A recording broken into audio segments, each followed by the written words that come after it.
Hello lovelies, my name is Rhonda and this is my beautiful channel. On this channel it is all about small business, how I create soap and body products as well as gorgeous candles and the pottery jars that go with it. So let's get into it.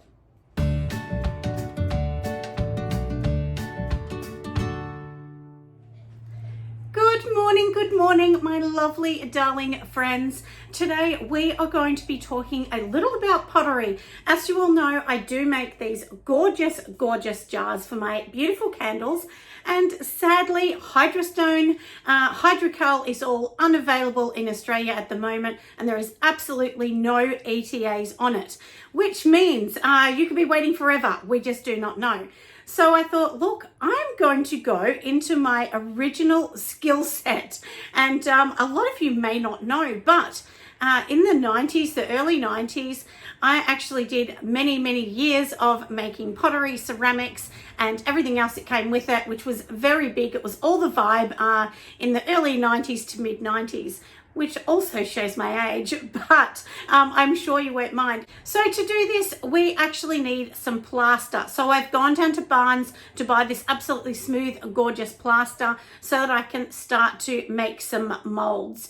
And for those molds, we want to make something that is going to look like this, because I need to make a special mold. Now I do actually have a mold already for these, but that is in silicone. And to do slip molding, what we actually need is we need a plaster mold. So you know, it's a bit of a chemical process, but basically it's going to be a pourable plaster. You're going to be pouring into it, and the plaster acts as an absorber, so it's going to absorb and suck in all the water and everything and create like a skin on the inside of that mold. That's the whole process, but it's a bit of a long process. But once you've got the molds, you're done and you can do this. Now they're not going to look like this with more of a matte finish unless I decide to do that. These ones are going to be kiln fired, so it means they need to go into a kiln and they need to be fired. So I don't have one of those, but I will actually be going over to a pottery place to get them all done. But anyway, let's get into it. I'll show you how I'm making these. Now let's get started, friends. So to start with, I wanted to show you a couple things. So when you use hydrostone or hydrocal, this is what you would use. This is actually a mold that I bought from Lee Moulds in Australia. So this is pretty much what you do, and then you just pour into the top. Now, when we're doing, you know, an actual pottery mold, it's a little bit different. So we don't actually want to have something that's silicone. We want to have something that is more like this one that I made yesterday. So this one is just plaster, and then this shape here, I'll show you what that is. I just got this little glass jar here from TK Maxx, and then basically, let me show you. It sits in here, and then I pulled it out of here, so if you can kind of see that, and we just pulled it out. Now sometimes it can be really tricky and hard to get out, and I have to patch just the tiny bit in that one. So you can actually use some oil soap to get them out, but I didn't have any of that.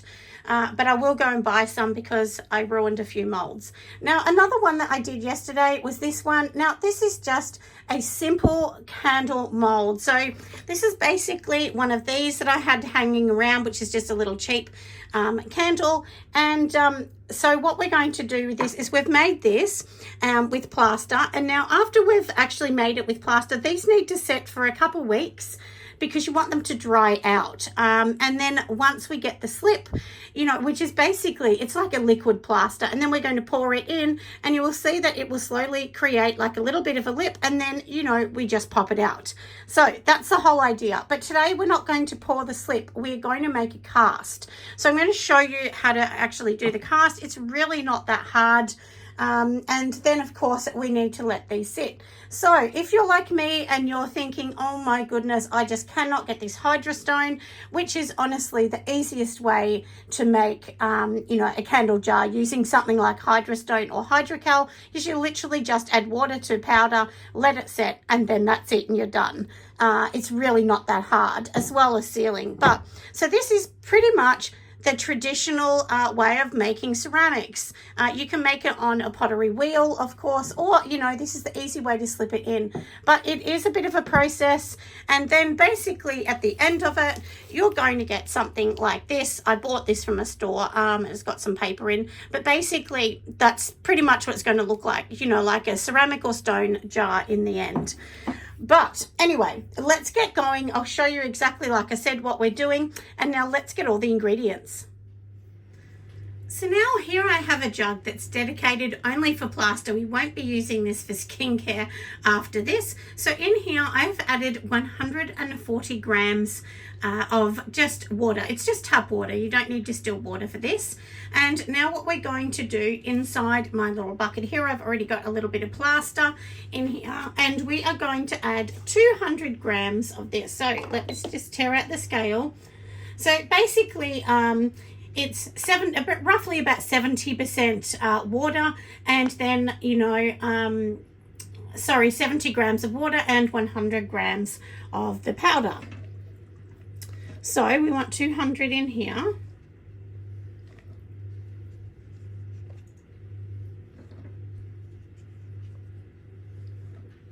Almost there. And you don't have to be too finicky and panicky about the measurements, but, you know, have them approximately right. So now what we want to do is I just want to literally let this sit just for maybe 1 minute.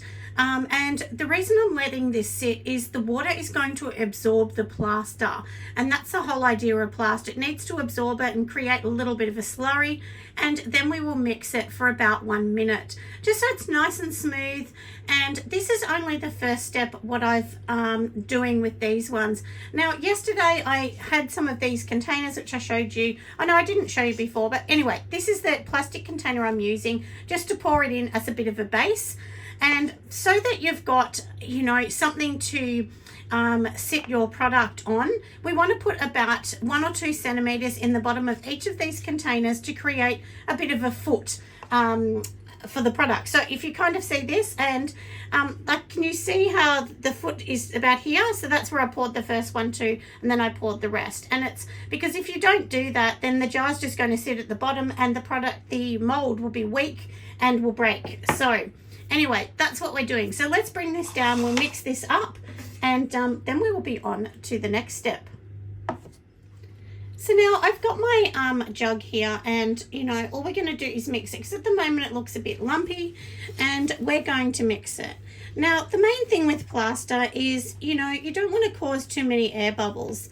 Now, a lot of people that do this, you know, for a professional job and make pottery all the time, they would actually have a drill that they would use. I don't use a drill. I just mix this by hand. I've had good results, you know, because at the end of the day, all these things that you do just cost so much money. And, you know, I just thought, look, I've got to be realistic here, don't I? So I just can't keep buying more and more things.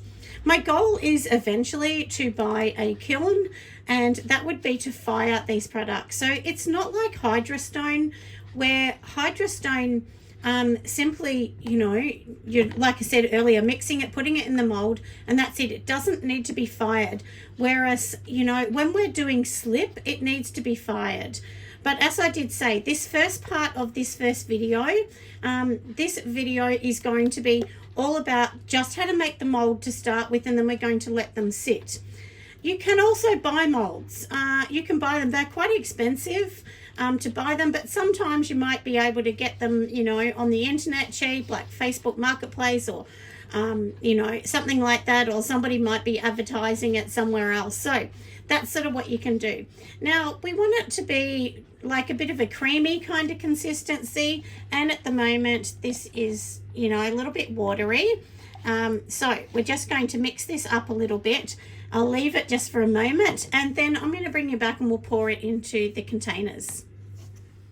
All right, friends, it is good enough to pour in. So let's just start to pour this in. Like I said, this is only going to sit on the bottom, and then I want this to set up a little bit before I put the next mold in.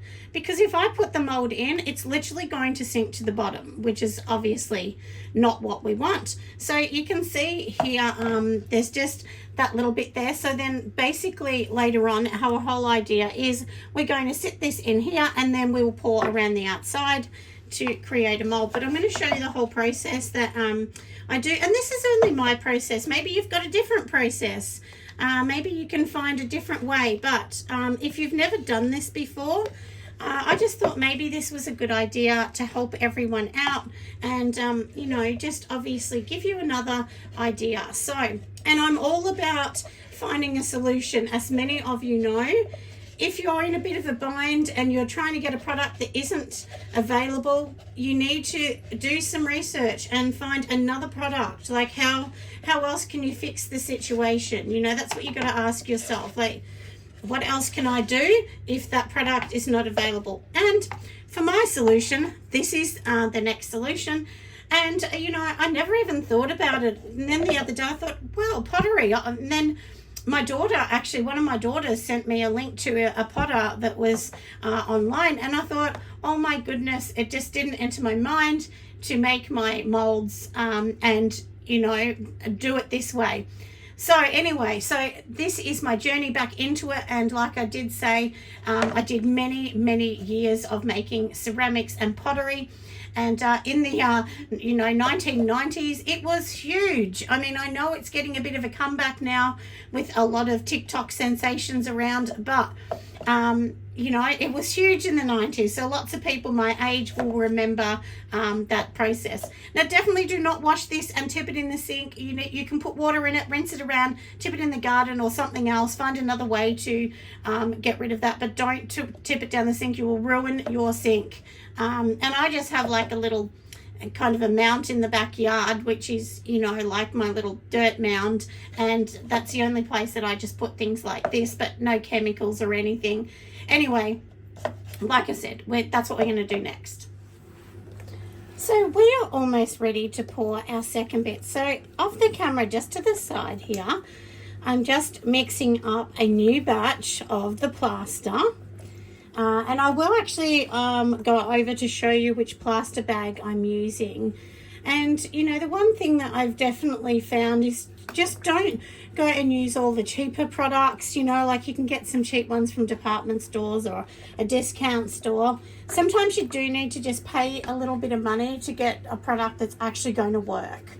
So I'm just going to pour the tiniest bit in because I want this to form as almost like a glue so that I can stick my cup in the middle.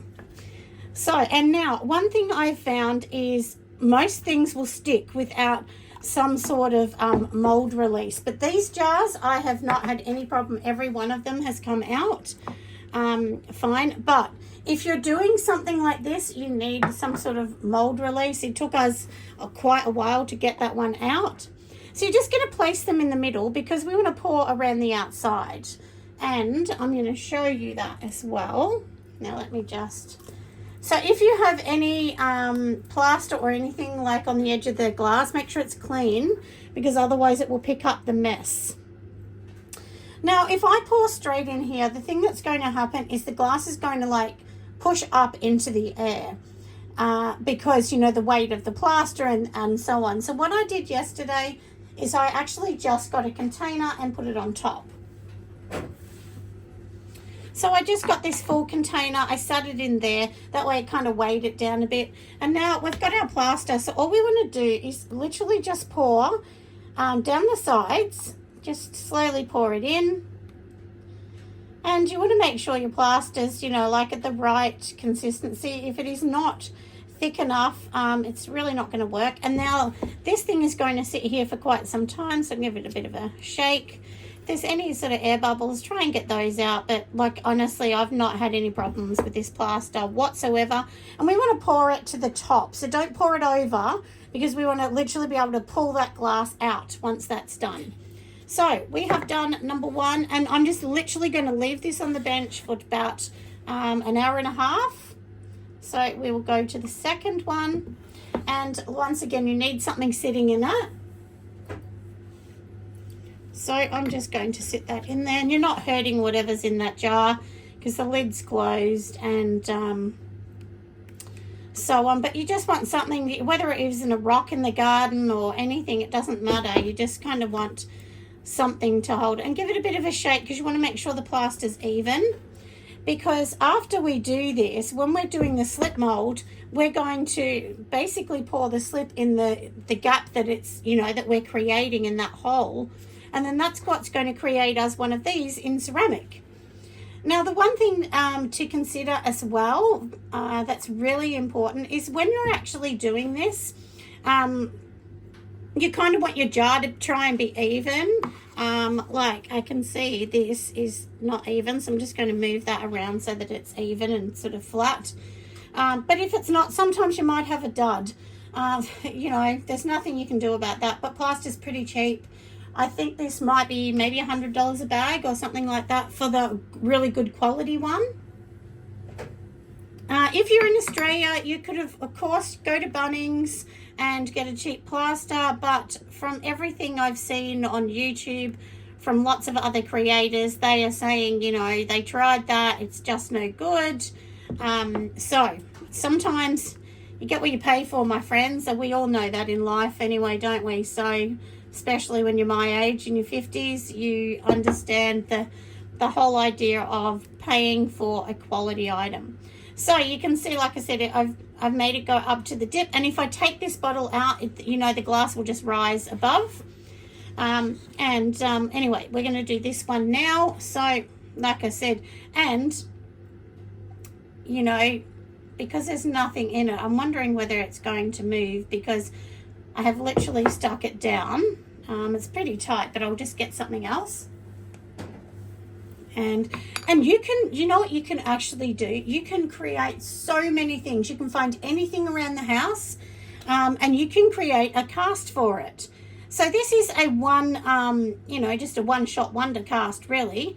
But, you know, you can have ones that have 2 pieces, ones that have 3 pieces, and so on. So if you have like a mug or a vase that has like a foot on the bottom, that's probably going to be like a 3-piece mold. And you can go on the internet and watch so many different creators. I've watched a few creators. There is a lady that's American, but I think she's been living in Germany for a while. She's amazing.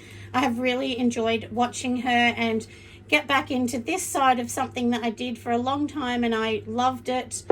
I don't know why I stopped. I think ceramics kind of died a little bit, you know, in the mid-90s probably. I mean, like everything, things become popular and not so popular. You know, so anyway, we have done this, haven't we? So like I said, we're just going to leave that.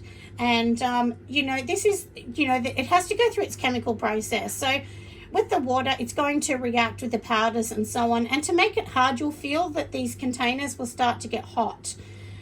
Which is fine. That's what you actually want. And if you've used Hydrostone or Hydrocal, you'll know that process, because that's the same kind of thing. It's a gypsum, and when it reacts with the water, of course, you know, it's going to do the same sort of thing.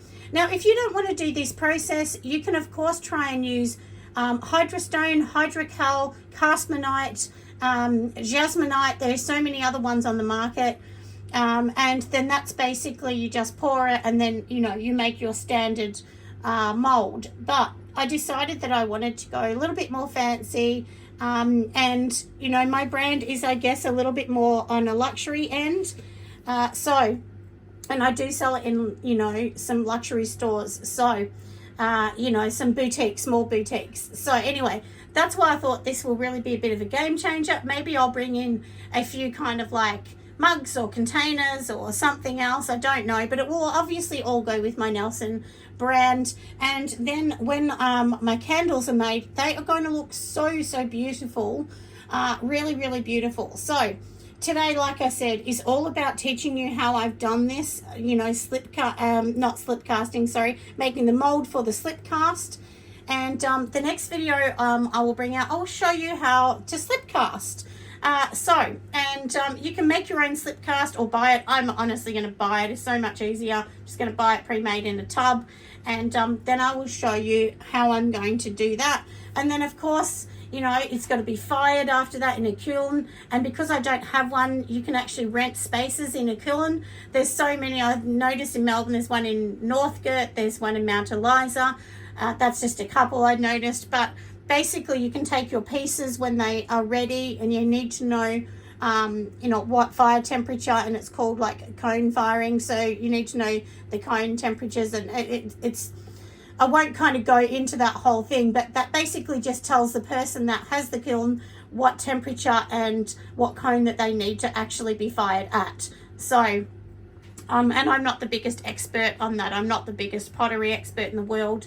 Like I said, I have just done a few things in the past for a few years, a long time ago now. And I'm also booked in to do a pottery class in Clifton Hill on the 4th of August. Just a bit of a recap, so I'm really excited to do that, and it will just be like one evening. But anyway, that's a bit exciting, isn't it? So I'm going to bring you back when this is hardened up, and we'll take it out of the mold and I'll show you how to do it. So we are back, everybody. These ones have totally sealed up. I have taken the bottle out the top that was holding everything in, and so now all I do is turn it upside down, just like so. Let me move the camera, and then I just literally push it with my hand, which is probably a little hard from behind the camera, but you'll be able to feel it release. Let me just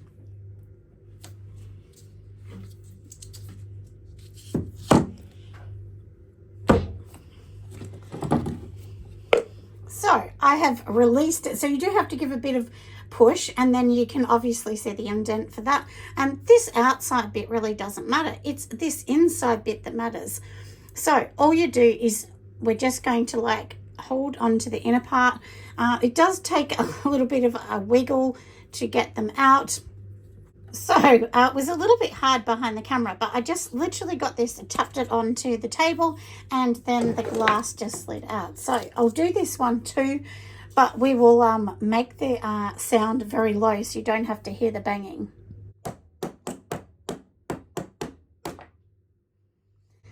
And there you see. So, you know, it came out, and then all we're going to do is release this from the mold.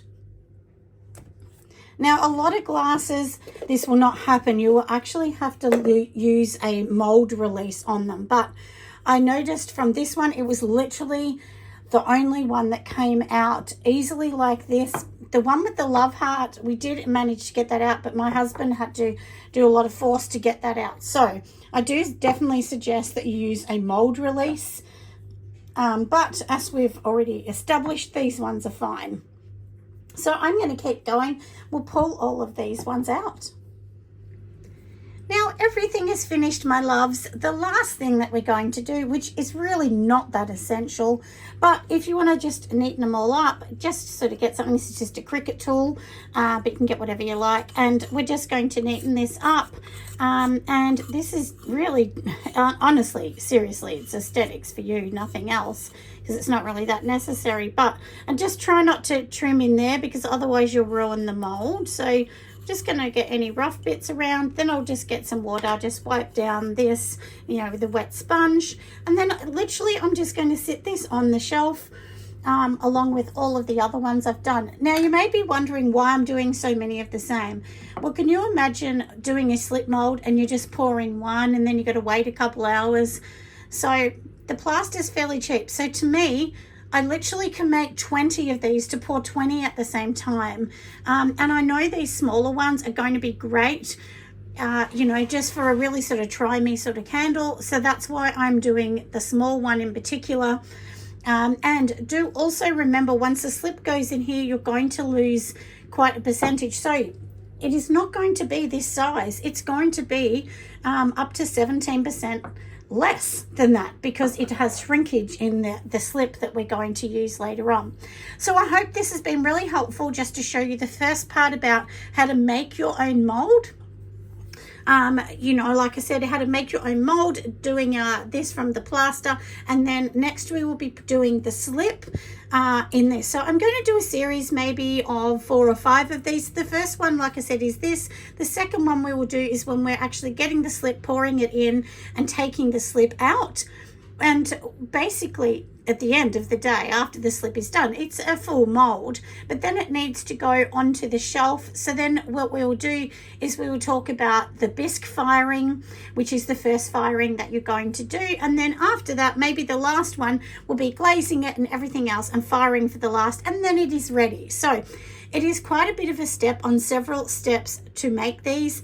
And if I was going to pay to rent a kiln, which that's what I'll actually be doing, you know, I would not be taking one. It's a bit annoying to take one little thing like that and say, can you fire this, please? It's definitely better for you to take multiples, you know, to go in to be fired. Now, another thing you can also do, if you think, well, I'm going to invest in a kiln, a great thing you could actually do is you could advertise, or even in Facebook groups or something, tell people, I'm willing to do your work for you. You could like literally help fire someone else's work, charge them a fee, whatever the fee is, and you get a little bit back, which will help you, you know, sort of reclaim some money back for kilns. And that's why people actually do that. So that's another option as well. But I promise to take you through that process. And for me, it would definitely be worth me buying one, but I just don't have that kind of money at the moment. But in the future, it would definitely be worth me buying it because I'm going to make lots and lots of these molds. And I would prefer to make 100 jars and have them sitting there ready to go, because I always run out of jars and materials, you know, selling wholesale or selling in a store. So anyway, like I said, I hope that is super helpful. I'm going to see you lovelies on the next video. Bye, friends.